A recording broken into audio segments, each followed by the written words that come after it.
Hai, Assalamualaikum dan salam sejahtera kepada anda semua. Hari ini YT berada di showroom Bali Heng Seremban Road. So hari ini YT bawa ke anda dua unit Honda City, iaitu satu Honda City RS dan satu lagi Honda City V-Spec.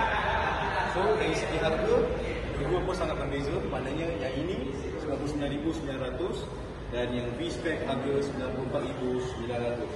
Jadi mari kita lihat apa perbezaan di antara Honda City RS dan juga Honda City V-Spec. Yang pertama sekali kalau kita lihat sini adalah dia punya sport rim. So kalau kita tengok sini, sport rim dia betul, iaitu dia ada line hitam kat situ. Dan dia punya finishing di lampu ni, tengok hitam kilat.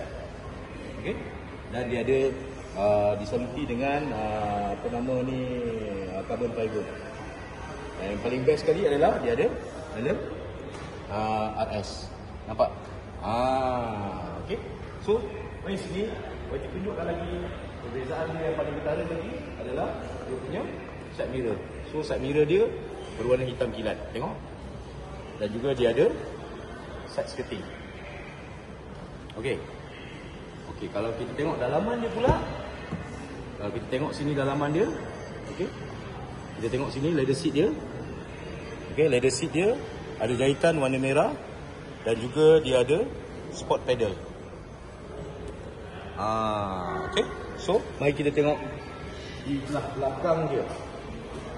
Belah belakang dia apa yang ini dia spoiler warna hitam, emblem RS dan dia punya diffuser belakang ni.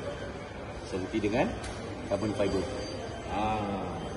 Okey, mari kita tengok sekarang Honda City V-Spec. Okey.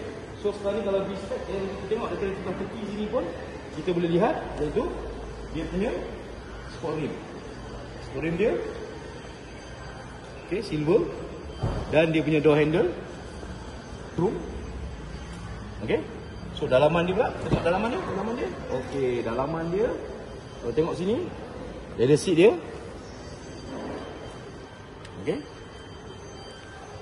Dan kita tengok muka depan dia.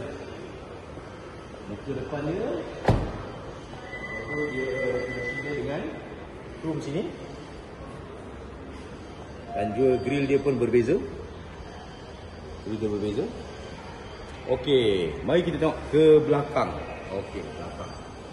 Belakang dia ni. Belakang dia ditulis tu iVTEC. Dia tak ada spoiler. Dan inilah keadaan dalam bonet dia. Okey.